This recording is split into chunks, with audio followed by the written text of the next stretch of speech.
Good afternoon, good afternoon, good afternoon, everyone.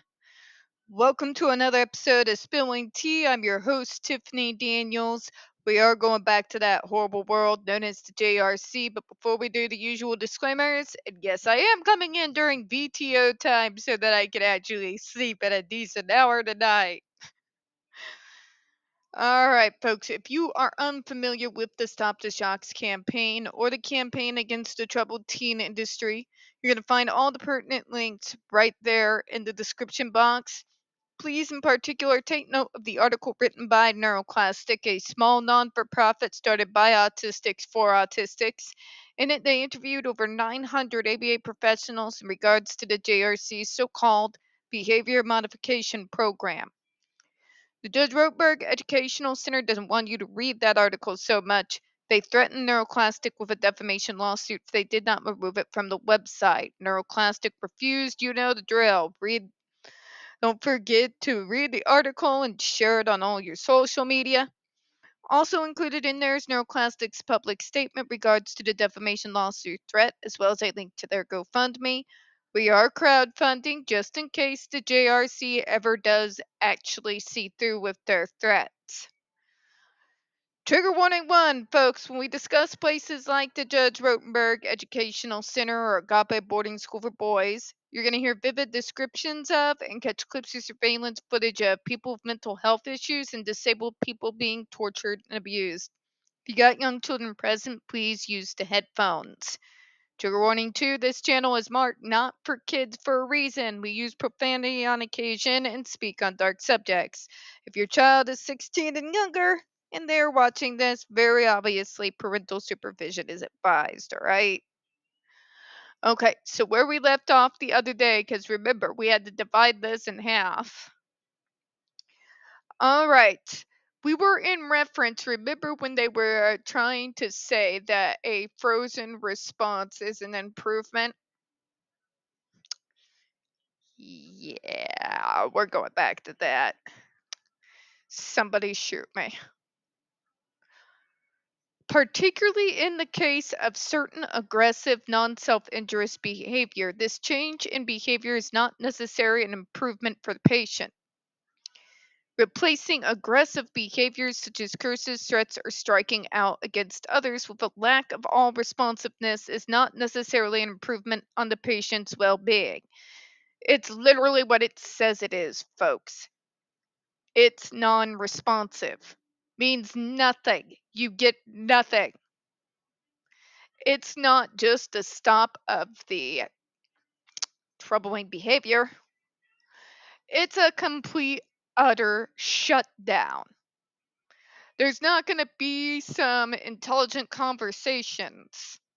There's not going to be, like I do so often on this channel, where we wander off into left field and take a left turn and into another left field and I start pontificating on things. This is utter full shutdown. There is no progress that comes from being in such a state. And if you think that that is somehow progress, you might be the one who needs help. Indeed, a panel member made clear that generalized behavior suppression is a risk and occurs when experiencing a great deal of punishment or trauma. It's a freeze response, folks. And if you don't think that it's not that it is a thing, may I remind you again, travel back with me in time 2001 9/11, okay? All of us watching those traumatic events unfold that day, and then afterwards, those people who were so trauma shocked that they couldn't even function. I know this because that was my stepmom who grew up in New York. And they would just stare at the traumatic images for days, weeks, folks, months, months. All right? That was not progress. What that was a halt of all progress. Okay? Yeah, everybody knows this. This is crap that is general public knowledge. It's basic common sense. You should not have to have a degree in psychology to be able to figure that out. This is also concerning because less invasive behavioral techniques, such as those that are within the state of art, would not provoke responses such as that pseudo-catatonic state. No, they do not. At all. The FDA is not persuaded that more acceptable behavior from an outsider's perspective equates to improved well-being for the patients. Bing, ding, ding, ding, ding, we've got a winner! We got a winner, folks! That's what masking is. We've learned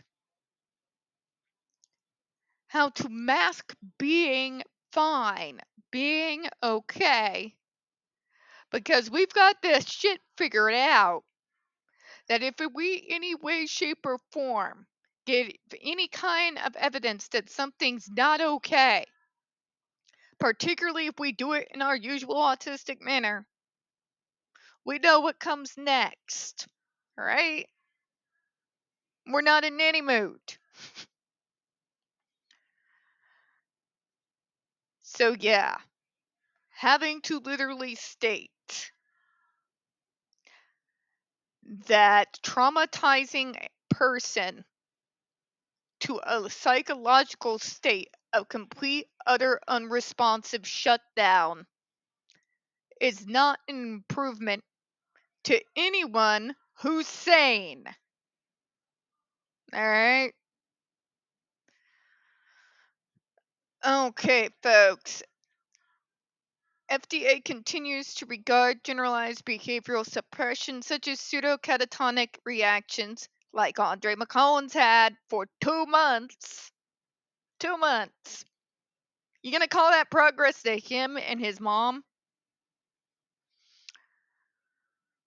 As risks of ESDs used for SIB or AB. Quite clearly, we've already proved that it's a risk because it's already happened very publicly to Andre McCollins after the horrific barbarity he went under in 2002 that was all caught on surveillance tape.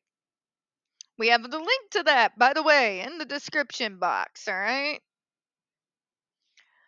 Okay, I don't want to make this video too long, but I also know that we did some of that yesterday.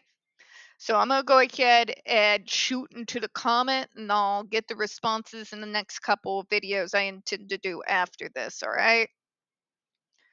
All right. One comment states that crying decreased after use of Aversives in one instance where the FDA claims that crying increased. Mother of Christ, these people are evil.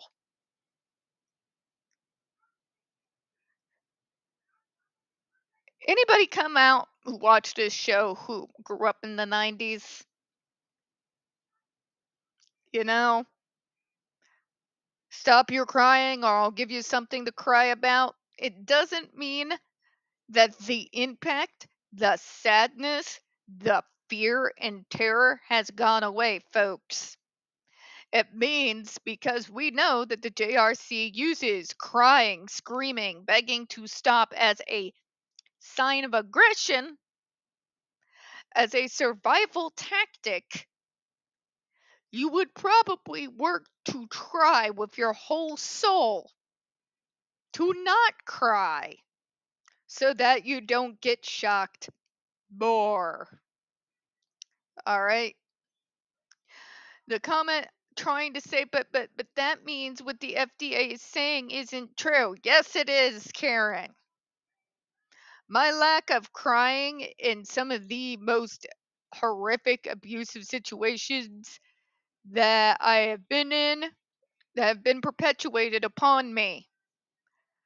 I did everything within my power to not respond in any way, shape, or form. No cries, no struggles, no nothing.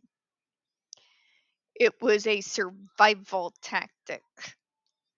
Because the more you cry, you're giving them the reaction that they want. And sick sons of bitches like the people at the JRC will then use that as justification to torture you more.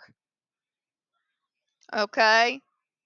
So if the person is not crying as much, do not assume that is not because they're not in a horrific amount of pain or that this has not caused psychological trauma. It is because we are trying to avoid worse. There comes a numbness when you're in a prolonged abusive situation. Let me tell you what I mean. As someone who was in a prolonged, almost decade abusive situation as a kid, okay? There eventually does come this numbness. And I can't really think of a better way of putting it. It becomes this numbness to where you've been undergoing this horrific treatment for so long that it almost stops affecting you. You've turned yourself off to it without even realizing that you have. Not just to it, but to everything. That non responsiveness that we were just talking about, it's kind of what I'm talking about here. And you shut it out entirely. That does not mean that the physical pain, horror, and suffering is any less just because I am reacting less. It means I have learned to shut myself off as a survival mechanism to be able to move forward. Okay? To kind of explain how that works. It's almost a fatigue, if you will. Maybe I'm not giving you a pretty good definition of what that moment, that time period is really like, because it's really hard to describe and put into words. But you start becoming unresponsive. You're closing yourself out and cornering yourself somewhere deep inside of your mind. Looking through your own eyes is looking at the situation as a spectator almost, is what it's like. It still hurts just as much as it always had. It's still just as psychologically damaging. Or it could even be argued even more psychologically damaging when you get into that complete utter shutdown and hiding within yourself. But it happens. That doesn't mean it's somehow less horrific. It doesn't mean that we just have a higher threshold of pain than you. That's bullshit. Major bullshit, which has been disproven multiple times.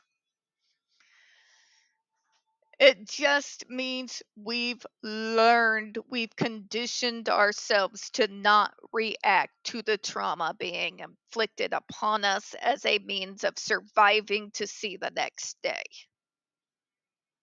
All right. We're going to close on that. We don't get very many views on this channel. The few we do tend to get removed from time to time. So, folks, if you could, please don't forget to hit the like button, hit subscribe, and don't forget to hit the comments. I appreciate your time. As always, folks, we here at Smelling Tea hope you have a good one. I'll see you in a few minutes.